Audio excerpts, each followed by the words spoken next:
Hey guys, on this episode of EdTech, we're going to be talking about the start of classes, COVID, and how folks are just responding to upcoming layoffs. All this and more on EdTech. The network for the AV industry. What are you listening to? This is AV. This is AVNation. This is AVNation. This is EdTech, a return to normalcy, or is it? Support for AVNation is brought to you by Extron, industry-leading technology backed by world-class support. This is EdTech, the monthly higher ed tech podcast. I'm your host, Bill O'Donnell, and this month I'm joined by the usual crew, and that is Mr. Ernie Bailey. How are you, sir? I'm doing just fine, Bill. We're also joined by Mr. Scott Tyner. Hey, Bill. Hey. Mr. James King. How are you, sir? I'm good, Bill. And yourself? I'm doing all right. And last but certainly not least, Mr. Rob Raspberry. How are you, sir? Doing great, Bill. Great to be here again. There we go. So, in the month of August, we are dealing with the fact that a number of schools, and if you're in the higher ed world, we're now swinging back into, classes are going to be starting up in probably about, 2 weeks, maybe 3.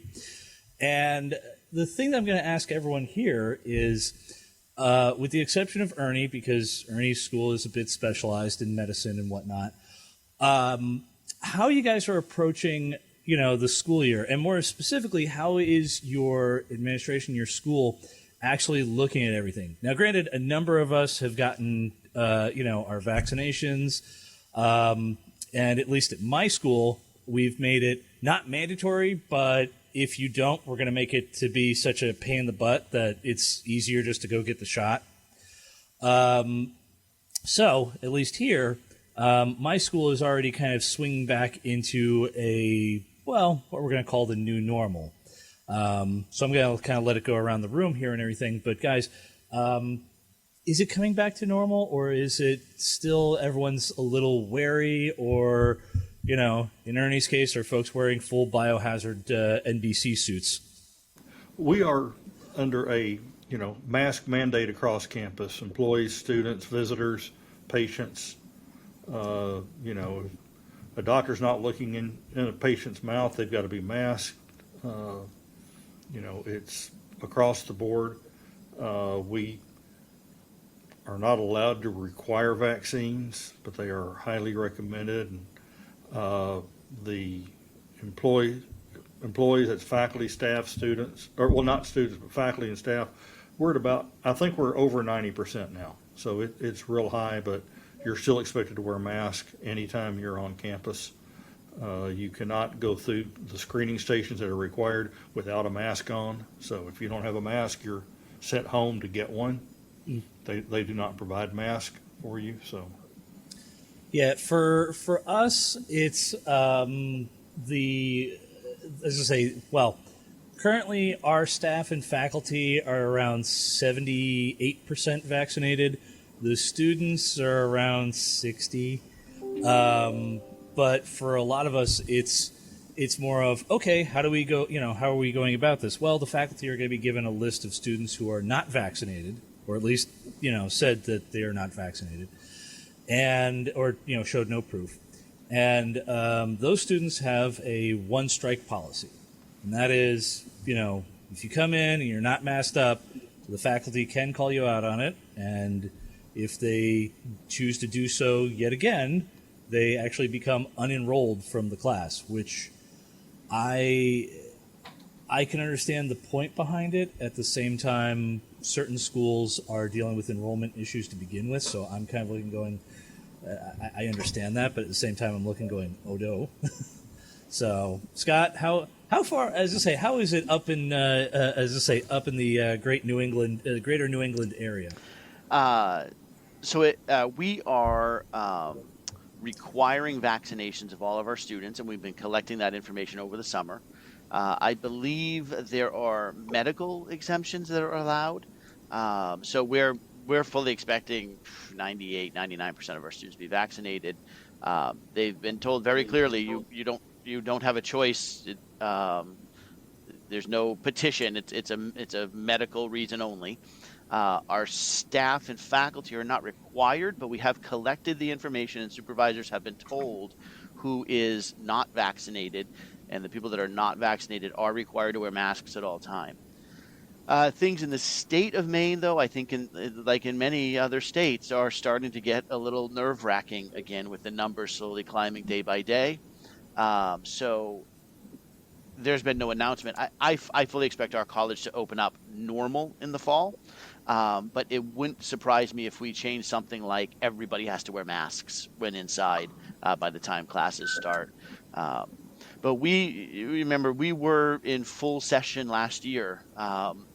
We had some social distancing and some other things in place, but we're pretty well equipped to handle it because we did have full attendance last year. But it's getting a little nerve-wracking, that's for sure. With this, I want to actually add into this how we have, during the pandemic, there was a huge emphasis on doing things in a high flex or hybrid way. And now that we're going to normalcy, it's one of those things where I'm saying, okay, how much of this stuff is still going to be used? We are setting up our rooms, Bill, to answer your question, where we will probably be hybrid. We're going to be able to do that in most of at least our larger lecture halls and a lot of our classrooms. And we've built out several new rooms during COVID, during the pandemic that we've been going through here when we've been shut down. So we have more rooms that are available for that. So I think we'll be seeing more of it, and I would not be surprised if we don't end up going more virtual in the very near future. Yeah, I kind of agree with that. Way I look at it is, I've said this a couple times, is we're not going back to what we used to do. Like the saying goes, a man cannot enter a river twice, or the river's different and the man's different. Yeah. So we're not going back to our standard classrooms. All our classrooms are going to be able to support the high flex, the hybrid, the remote learning, in person, whatever modality you want to call them. We're going to be able to support them. Just like our faculty, they can teach however they feel most comfortable with. We got to provide the gear for them. And I think all our classrooms are just going to be outfitted to support whatever modality that the faculty and students feel the best to learn in. It's sort of interesting because I think that by going, to that high flex mode or the capability of it, you open yourselves up to make it easier for guest speakers and remote speakers and presenters to come in and teach a class and add an extra element, to the course. At Drexel, we've required that all staff except for medical exemptions be vaccinated by August 1st, and the students have to be vaccinated except for medical exemptions by the start of the term. And obviously our focus is face-to-face. I think people in general, they love that face-to-face experience, but yeah, like everyone's pretty much agreed, we have to be flexible and be able to support that remote and high flex, platform just in case. And again, also, I think it's also great when you do trainings and conferences and stuff to just have your spaces able to handle that kind of thing. Yeah, I think this year is the year that's going to really draw that out, right? We all scrambled last year. How much did we learn over the summer? How much did we prep over the summer for the unknown? And the high flex, I think, Rob, is exactly what we're going to deal with over and over again. And actually, it reminds me of last August, our president said, if you want to know why we're choosing to bring our students back this year, this fall, it's because we don't know if this is going to be going on next fall as well, and we need to learn from it. And I, at the time, was like, come on. And now here we are of August of 21, and this is starting to be a question again. So for me, it's how much did your administration commit to these changes? How much did you commit to them? And are you just ready for that flexibility? I mean, we agreed to keep our rooms, at least have them back to the level, the pre-COVID level. Some of them, like, as I said earlier, we have upgraded to be more equipped for high flex or for virtual learning if we need to, but we're at least at the level we were. You know, a lot of the rooms were taken down and used for other purposes, so we had to go through over the last 6 weeks and rebuild those rooms that have been used for storage or for dorm rooms or whatever. You know, we had some, they created what they basically were hot dorms for some of the medical staff who had to be here 24/7. So I use my classrooms for those. The next article, guys, I'm going to bring up for you is by our own Scott Tyner, and that is how to present a case against layoffs. Now, this comes to us via Scott's blog, blog slash page off of Rave Pubs, and specifically, you know, if you're in higher ed right now, schools are dealing with what we call, you know, there's the Great Resignation, which I believe is going on now. But at the same time, we're also dealing with a drop in enrollment, which is a combo of both. There's been as I say, there's going to be an upcoming drop in enrollment just due to the sheer fact that during the Great Recession, folks were having less kids. And so now we're coming upon that generation that's going to be going into schools and everything. So in general, there's going to be a drop in enrollment. But that being said, a number of schools, because of the pandemic, had to deal with constrained budgets, and in certain cases, they kind of looked at everything and said, "All right, we have to downsize or right size or look at things in a different manner." So, Scott, I'm going to let you kind of take the reins on this for a second. I mean, I'm sure you will go into it in much greater detail than I ever will. Well, I think the main thing that I was trying to say in the blog is I think actually sometimes the AV professionals I know can be their own worst enemy in the sense that we make things seem so easy, right? If you talk to an IT networking guy, that guy will rant on for 10 or 15 minutes about stuff that they'll use language you don't know. They don't try to make what's going on seem easy, and we do. We'll sit there and we'll listen to a faculty member or administrator say, "I want to do this, this, this, this, this, this, and this," and we'll just go, "Okay, I can make that happen."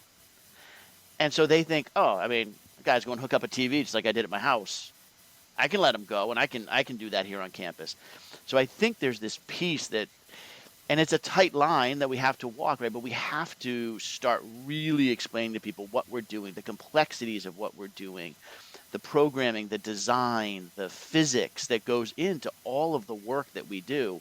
And I joke about this many times. If you asked my wife today what I do, she'd probably tell you I program VCRs or something like that, right? Just no idea of the complexity of what goes on. And so I think there's a piece of really showing that, really talking to it, bringing that awareness out.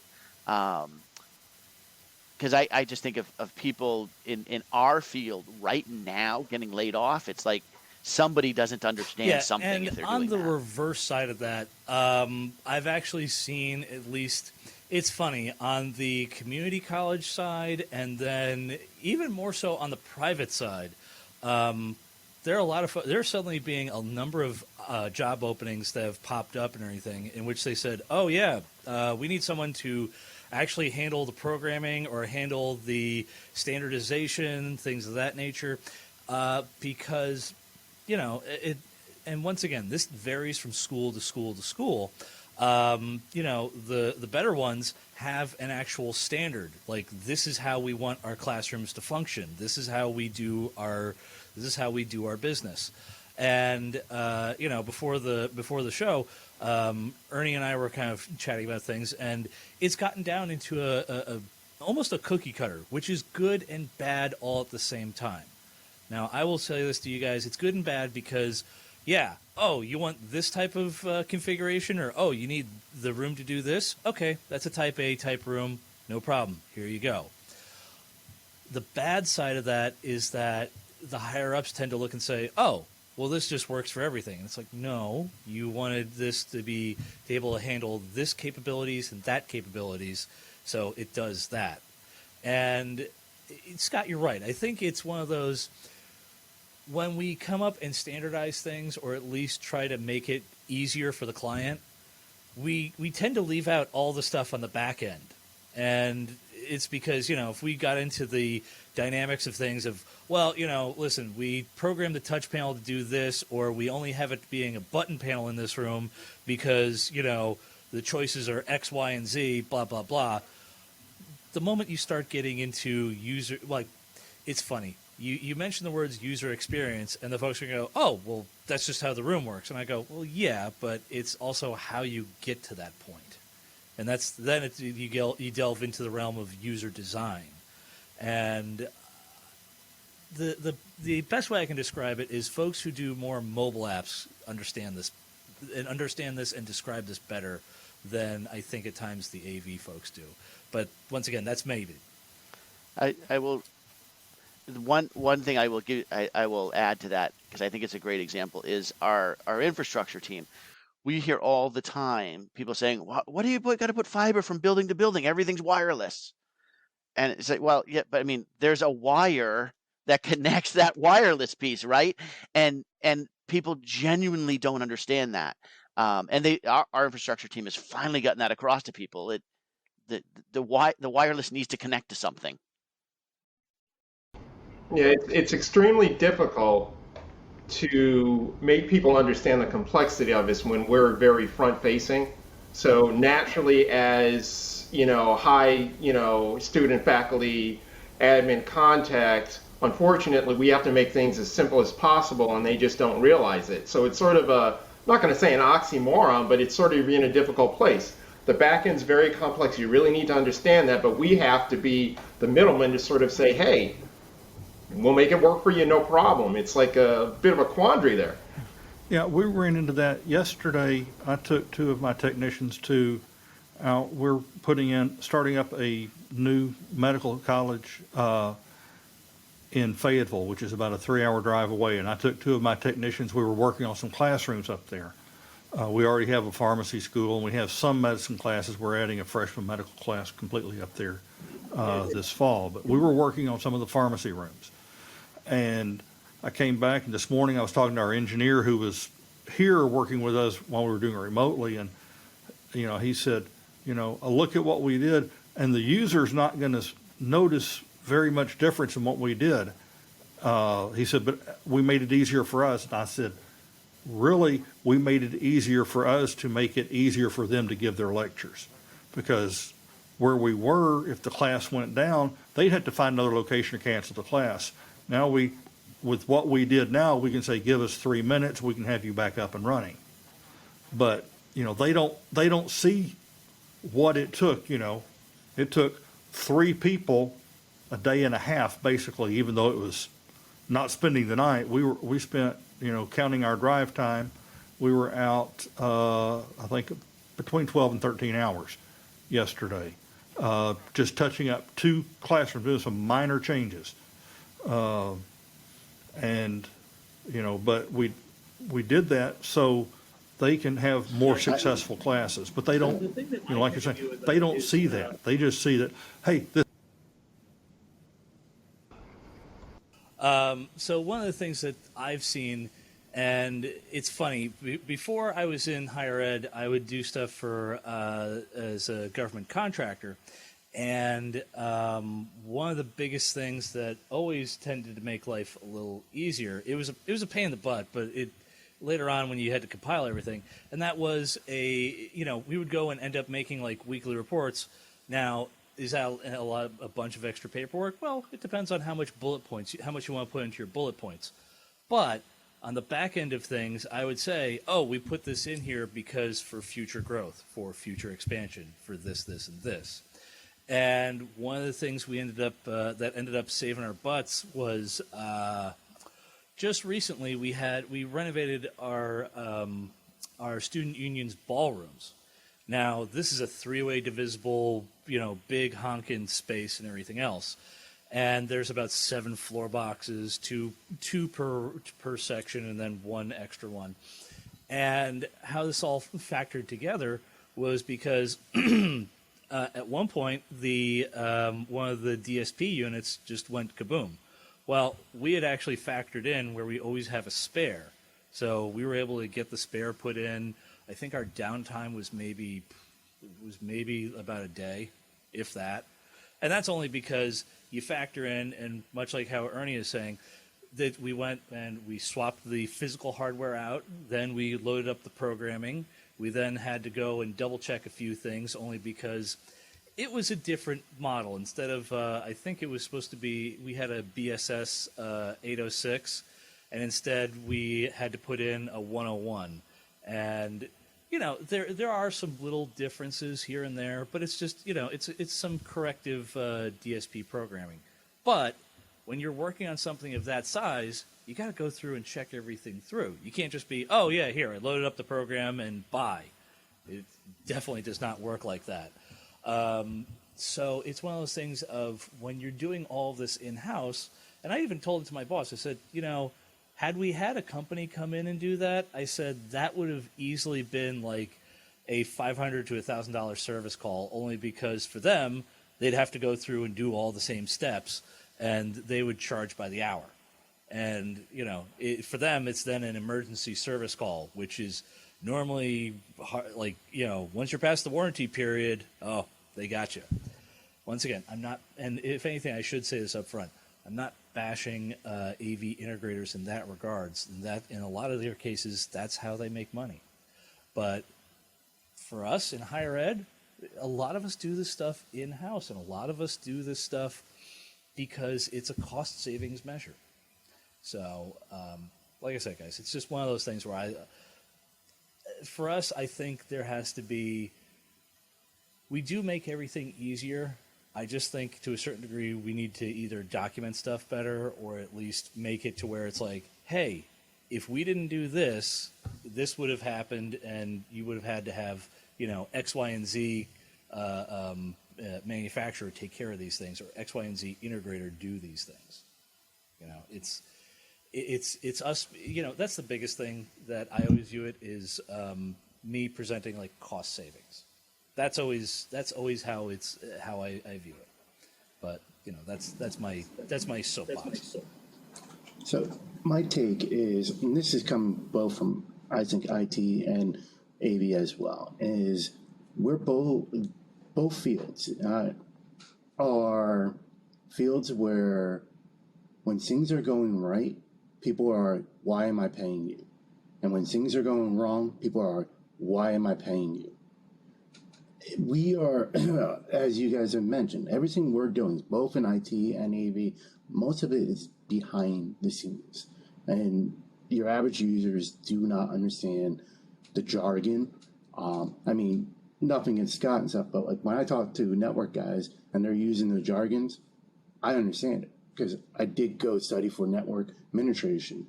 So it was, I don't find that as difficult as someone else who may not know the jargon as well. And same thing goes with AV. Like I've actually, I had to laugh because I heard someone try to explain what the AV department was to somebody else. Now, both of these people were not in AV, and the person trying to explain it said, oh yeah, AV, you know, all the blinking lights. That's how they explained AV to the person. And I'm like, no, there's, as we mentioned, a lot more going into it. We're programming, we're networking, we're installing, we're setting up physics with the whole display size. I mean, I keep talking to the end users now, and they're like, I want the biggest TV we can get. I'm like, bigger is not always the way to go. I'm like, think about when you're sitting in the front of a movie theater. The screen's huge. It doesn't do you any justice. But there's math, there's physics behind setting up the perfect display size. And yeah, that stuff is not seen to the end users, but that's where our expertise comes in. And as people have said, you gotta always be selling. You gotta be selling yourself on your skills. Yeah, it's one of those things where, and by the way, James is absolutely right. If you ever look it up, Infocom/Avixa actually does have an actual mathematical formula for those kinds of things. Now, especially in academia, I do tend to go larger only because, and Ernie and James, you guys can both understand where I'm coming from with this, is that a lot of times our faculty aren't always cognizant of the amount of data that they're putting on the PowerPoint slides. And, it's one of those things where I have to justify to our CIO and some other folks where I go, well, yeah, no, we need to go with a larger screen with this. Yeah, but we only have this size screen in this room. And I said, yes, I know, but at the same time, this is going to be primarily for continuing ed, or this is going to be for the pre-med folks and things like that. And the faculty I've seen it's just a shotgun blast of content up on the screen and everything. And it's not their fault. In their case, a lot of times it is very much in a realm of, here, this is drinking from a fire hydrant, and I'm going to give this all to you. That's one of the reasons why we have to go bigger on some of the projector screens and everything. But on the other end of that and everything, James is absolutely right. Here, I'm in a conference room that's only designed for 6, maybe top 6 people, or like a little huddle space. No, you don't need a 90-inch display in that room. Or, I want to get a 65. A 50 or a 55 would do you just fine. No, I need it to be big and this and that. Guys, you're less than 3 feet away from the display. You're going to have to, unless you shrink it down to like 8K, you're not going to see. You're going to be looking at this going, oh. So, anyways, that being said, guys, I'm just going to go for everyone's final thoughts here. James, as far as selling yourself, how do you view selling yourself? I use the term, but I'm horrible at it. I'm definitely not good at selling my skills. So I'm probably the wrong person to ask for that. But that's fine. It's always, just kind of, showing what you've done and almost not going to the point of bragging, but saying, hey, this is what I can do, and making it beneficial to the university and your users. Okay. Ernie? I think a lot of what James said, just, pointing out what you've done, references, faculty members you've worked with, both, at your current university or maybe at other places.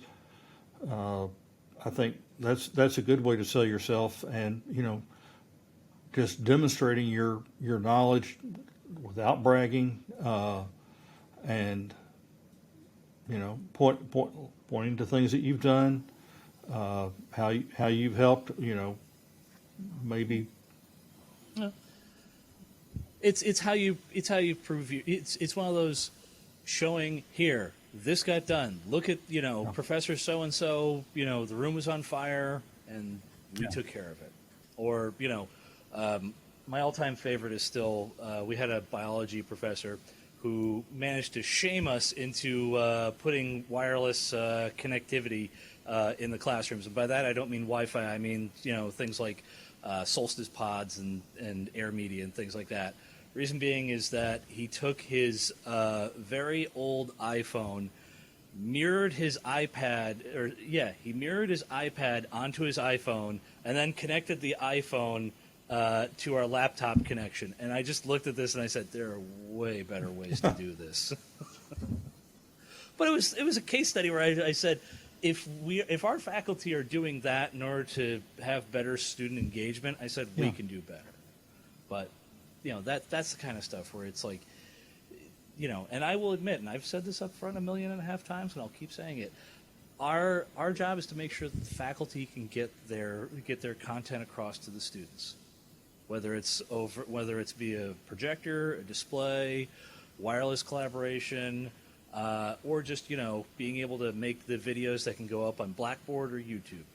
But that's our jobs. Rob and Scott, I'm going to let you guys have the last word on this, as far as selling yourself and how you present things.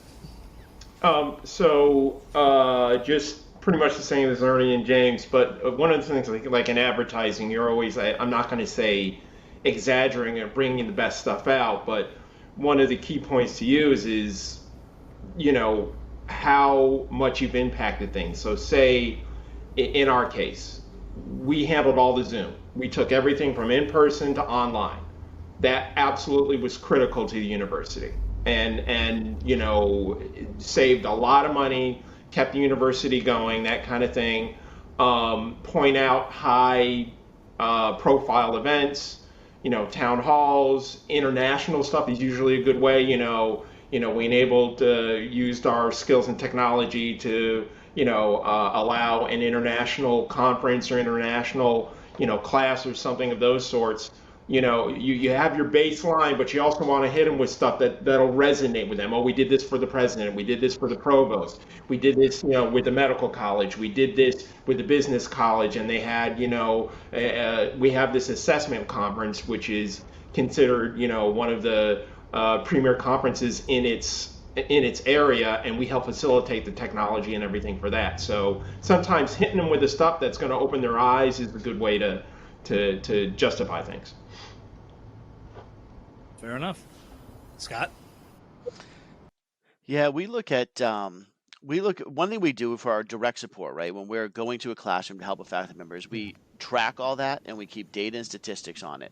So we're very clear. Yes, we report to 95% of our classroom calls in 5 minutes, and of those, 97% were fixed and the class continued.